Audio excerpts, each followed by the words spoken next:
I'm Wendelle Stevens, Lieutenant Colonel, United States Air Force, retired. I became interested in the UFO phenomena many years ago when I was a young man in the service. I was a fighter pilot and a test pilot, and the UFOs seemed to be just a quantum jump forward in aviation technology at the time. And it fascinated me because part of my job at the Wright Air Development Center was to screen classified documents captured from former enemy production facilities that were being brought through Wright Field for separation and preparation for distribution to our own manufacturers to try to catch up with any new and innovative developments that other countries might have experienced before they lost the war. And what newer developments have come across, especially in the 90s? Well, at the time, there were canard jet fighters on the board, and even some discs on the drawing boards in some countries. They were atmospheric vehicles. They could had to take off and land.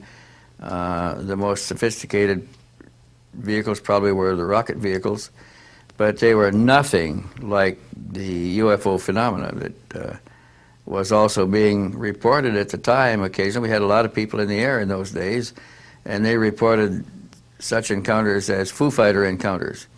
Foo Fighter meaning fireball fighters. They were round glowing balls that would get into formations of military airplanes, stay there for a time, and then leave. They appeared to be intelligently controlled. At the time, I think it was believed that that was the phenomena itself. I think later we came to some kind of a conclusion that the fireballs were controlled by somebody else aboard another larger vehicle elsewhere. And you talk about UFOs now. A lot of these, not so much alien, but also controlled by, say, government installations and places like that. Do you know anything about that?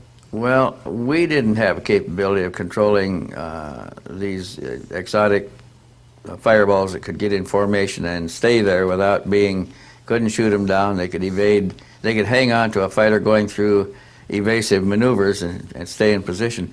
We had rockets that could be launched through a formation and even missiles, but we didn't have anything that could lock on and stay with another vehicle at the time. And you talk also about the case of Billy Meier. Can you go into that a little bit? Yes, the Billy Meier case in Switzerland was a fascinating case and a fascinating investigation because it involved a great deal of evidence. There was physical evidence of many kinds.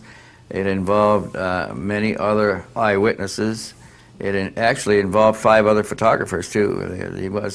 Billy Meier took most of the pictures, but pictures were taken by 5 other photographers, at least that we knew of, and which were known to Billy. We found one photographer unknown to Billy who had taken pictures one time. We also found eyewitnesses unknown to Billy that had seen the craft descend into a forest at a point where a contact was made with Billy and then rise and fly away. They never heard of Billy Meier, and he had never heard of them. So these things we were able to put these together by canvassing the neighborhoods and by questioning residents in the area of some of the contacts. What puzzled me a great deal about the pictures was the interception of a number of his pictures. After the second photographic event, he began carrying more film. He would carry 4 or 5 rolls of film in his pocket, and he exposed several rolls on several occasions. Whenever there was several rolls of film exposed, and when they went through processing, he almost invariably lost one that didn't come back. And what he would get was one of these "you goofed" slips that indicated that the camera wasn't adjusted right, the film didn't roll through, or one thing after another, and instead of returning the film, they just sent him a certificate authorizing him to get another roll of film to replace it. We found this very disturbing because it usually was what he thought might have been the best roll. Then he got a package of slides back. Remember, he shot all of his pictures on positive slide film. He got a package of slides back, and when he had the slides printed, everything came out backward. The landscape was reversed, signs read backwards, and everything, and he thought it was a mistake. He took them back and had them printed again, and that printing came back backwards.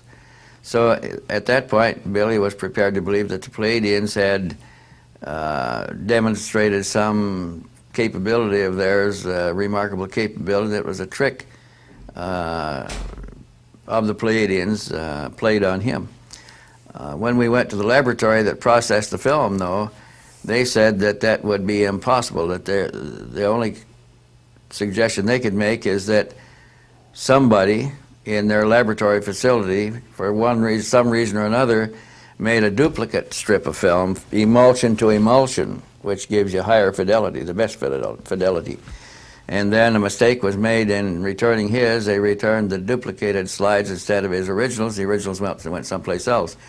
So now we don't have any proof, but we have an indication of some tampering being done in the professional laboratories themselves, which they were very concerned about. The laboratory staff didn't know this was going on, so it was being done by lower level people working in the laboratories. That was one time. Another time that was Billy's fault. When he was shooting more than one roll of film, he'd move them from one pocket to the next. The unexposed ones in one pocket, the exposed ones in another. And he got one roll of film back that, to us, clearly were double exposures. To him, he thought he was sure that he hadn't mixed his film, and he thought the Pleiadians had played another trick on him, a visual trick. But when we got some of those back here, we were able to visually separate the images in computers and look at the separate pictures. They were actually double exposures. Why do you think that? Why do you think someone would do that? Would actually mess with the photos, as you said, in the laboratory? The laboratories couldn't make anything of this. They couldn't understand because they're under very strict rules and regulations about handling other people's property. And if they could have found in the laboratory, and they conducted serious investigations there to try to find out who could have done it. If they had found out who could, he certainly would have been fired immediately and probably charged with some charge of tampering or something like that. But they couldn't find out where it was done. The only thing we had is the film was turned in properly, the log showed it was logged in, the log showed it was processed, the log showed it was logged back out again, except for the missing rolls. When that happened, it showed that only 2 rolls came out. When 3 rolls were turned in, 2 rolls came out of the developing room. And we never found who got it.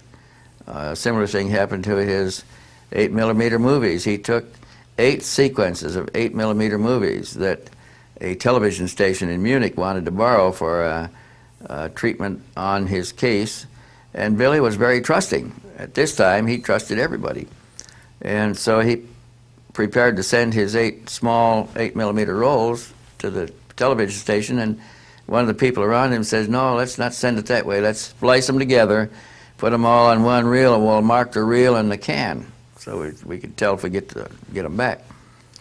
So they did, and when after the program, they tried to get the film back, the station resisted. It didn't send them, and didn't send them. More inquiries. They had an attorney inquire into it. And finally, the station in Munich sent the film back. They checked the reel, the can, and the reel inside, thought they had the original. It wasn't until months later when we were there with the Japanese video team that Meier had agreed to allow them to shoot the movie film onto video film, and they were going to give Billy a copy of that. After the first sequence, Mr. Yowie called for him to stop the film. He said, "Roll it back, I want to see the splice." So they did, and when we looked at the splice, it was photographed into the film. So now we know that somebody in the Munich station had taken the originals, had that duplicated, and they unrolled the originals from the marked canister and reel, and rolled the duplicates back on the marked reel and put it in the marked canister and returned it. So whoever made off with it was taking all the precautions he could to be sure that his theft would not be immediately discovered.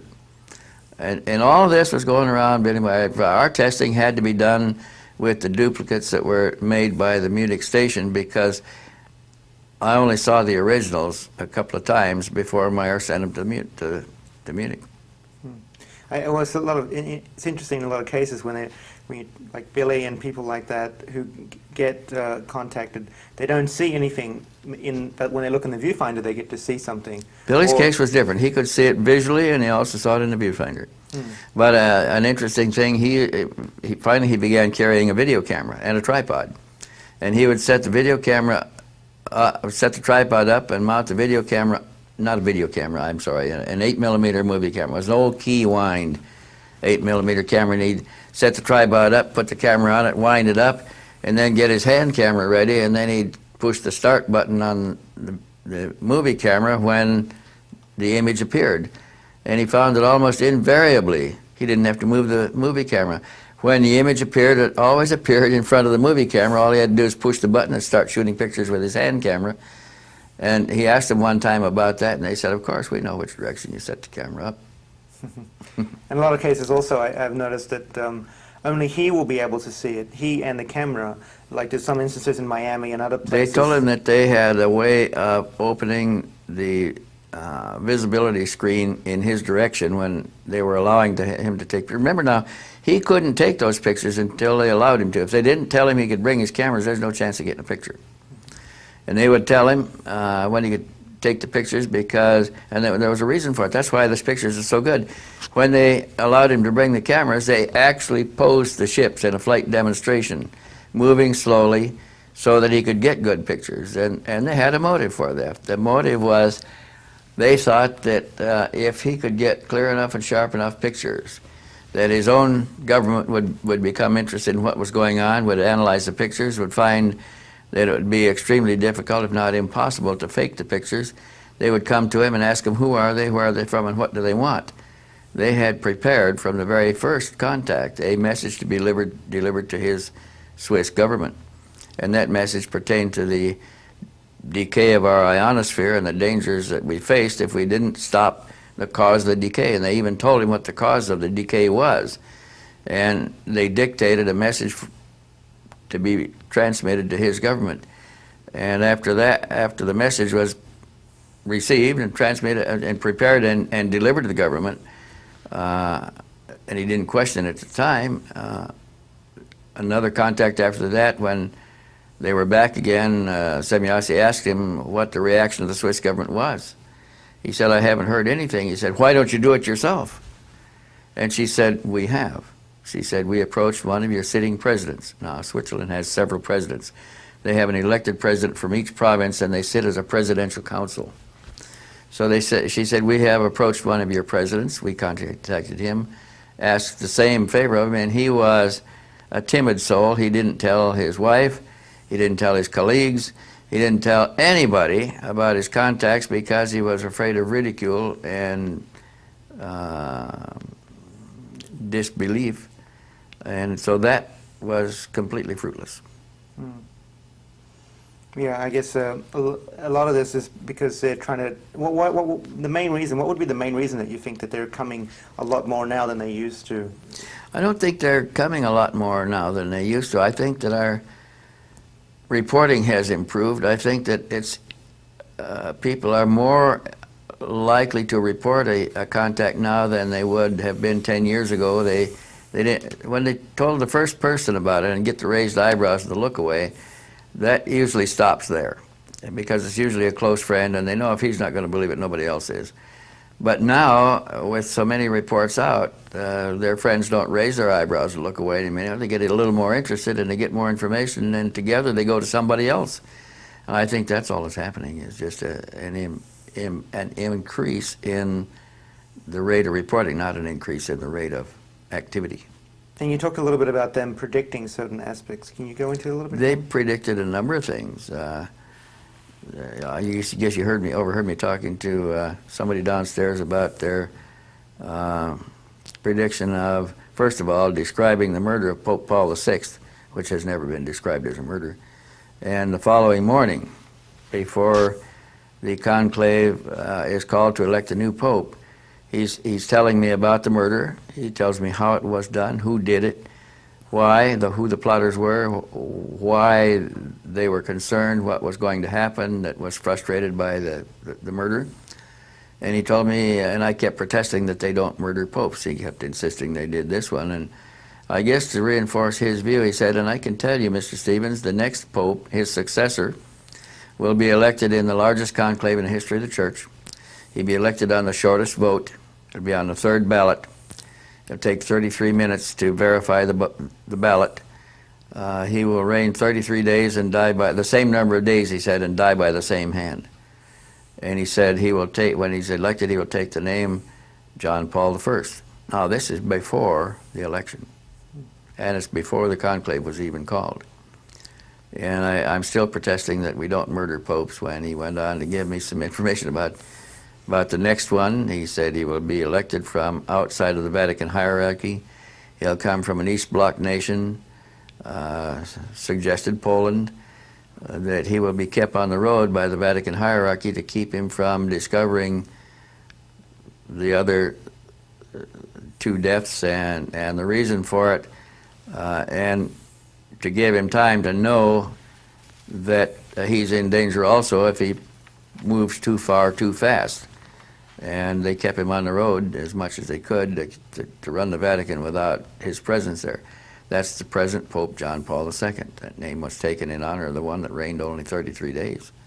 They said that he would be known as the Smiling Pope, which he kind of is, that he would travel the world, and that if he decides to investigate, if he becomes aware of and decides to investigate the previous two murders, that he has to go. And there was also an indication that normal events might take him before that. But when this pope goes, he told me that the next pope after this one will be elected from inside the Vatican hierarchy and will be one of the co-conspirators in the murder of the other two popes. This has never been released before, never been published before. Meier was warned not to discuss any future events at any time until after they had happened. But I think he felt that he had to justify, he had to persuade me to believe what was going on, and I didn't believe it at the time, but I certainly did when the next pope died in 33 days of the same clinical description, heart seizure. And the medicine used, Meier was shown that the medicine used was a chemical, there was one drop of chemical, clear chemical, that was put in the tea that caused a cramp in the heart, lasts about 10 minutes, and then the chemical evaporates out of the body in the heat of the body, and it's not detectable anymore. The clinical description of the death would have to be a heart seizure. And both popes, according to the Catholic Digest, or the Catholic Encyclopedia, under both popes' names, they died of a heart seizure. Interesting. In your research, have you gone into ancient cultures and seen how they've looked into ufology as well? Well, I don't have access to a lot. I would like to study the reports in the Annals of Rome. There's 28 volumes of the Annals of Rome, and flying seals are mentioned in 21 volumes, but I never had an opportunity and a library that had them to do the research that I would like to. There's historical references to Vaimanas in India. So many Vaimanas were seen that they classified them by birds' names. There were stork Vaimanas, pheasant Vaimanas, goose Vaimanas, duck Vaimanas. Mm-hmm. Mm-hmm. Why do you think it's important for us to get first-hand accounts from people that have had first-hand contact? Well, if we want to study the problem, the closer to it we can get, the better it is. Second-hand reports are all right. I mean, they help, but they're certainly not as good as first-hand reports. And have you seen similarities between different accounts? Oh, yeah. I try to classify them, make tables of similarities and things like that. What I found over a long period of time, after investigating about 100 cases or more in great detail, where the entities kept coming back over and over repeatedly, it began to look like, where was I going with this?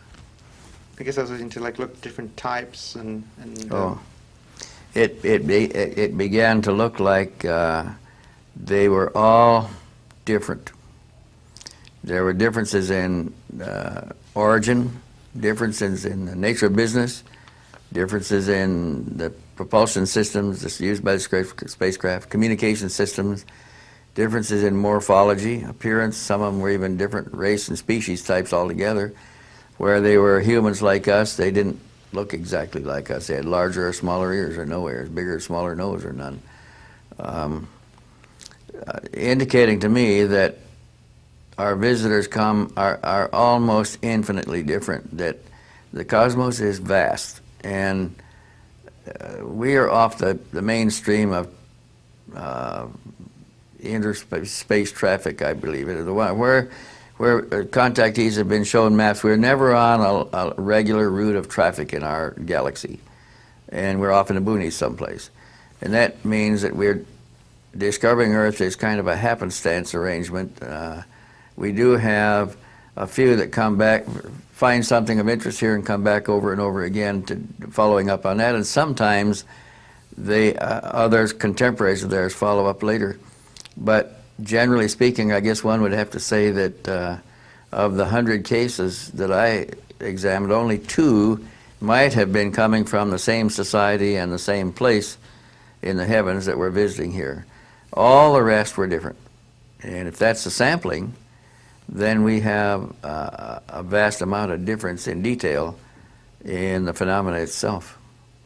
Well, there's a lot of people that we've interviewed talking about how a lot of aliens are actually living among us as well. Do you know anything about that? I think that could be possible because some of them look so much like us they can wear our street clothes. Matter of fact, the ones that were visiting Meier told him that they had acquired Earth street clothes and walked the streets in Zurich and some of the other cities of Switzerland and even other cities of Europe. There was the Umo case in Spain, where the Umites kept coming back over and over again to Spanish scientists. At one time, the Umites told the Spanish contactees that they had delegations or study groups in, 54 nations on the planet here, and that they traveled our airliners going from one group to another. They masqueraded as Danish doctors because they looked more like Danes than any others. They were a little tall and they had high foreheads. They had elaborate forging facilities of their own. They could make anything they wanted, and they manufactured their own forged documents, mostly Danish, and traveled the airlines. They acquired money by selling gold, which they brought. Some of these cases are quite elaborate and quite complex. Those are the humans that look so much like us they can mix with us. There may even be one sitting in the auditorium down here. In the case of the Umites in Spain, they had a big congress like this in Madrid, and the Umites said they had 2 members sitting in the audience the whole time, attended all of the sessions, that those Umites recorded everything that was said and done, and it was forwarded back to the home planet of Umo. I guess a lot of people also talk about how there might be a possibility that we were seeded from aliens. Well, I hear those arguments that we may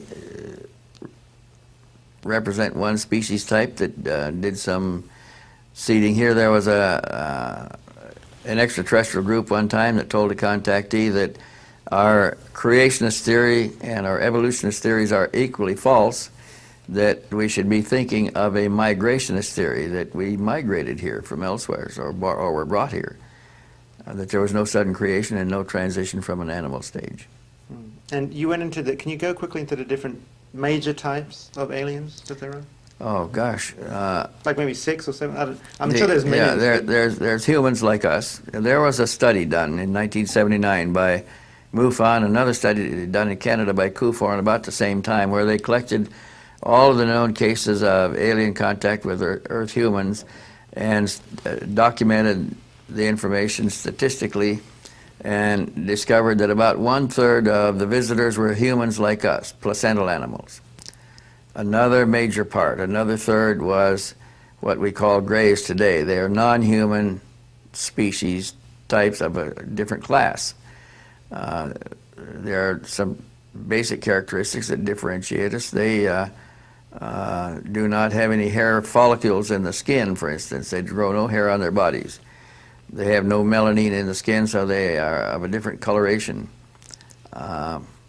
They Most of them have no gastrointestinal system. They take their alimentation. It's absorbed through tissues in the mouth a different way.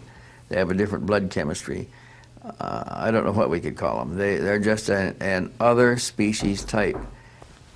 Well, apart from the third made up by humans and another third made up by greys, the third the study was made up of all of the other types, which included amphibioids, sauroids, ovioids, insectoids, almost every kind of life, creature life that you can imagine has someplace produced an evolved, rational, conscious species that has produced a technology and can travel in space and come here.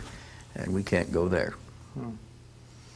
Okay. And how do you think the government is involved in all this? I mean, especially nowadays, because I know it has changed and people... Well, the government, when you speak of the government, you're speaking in a general sense of the government elected by the people. That's one thing.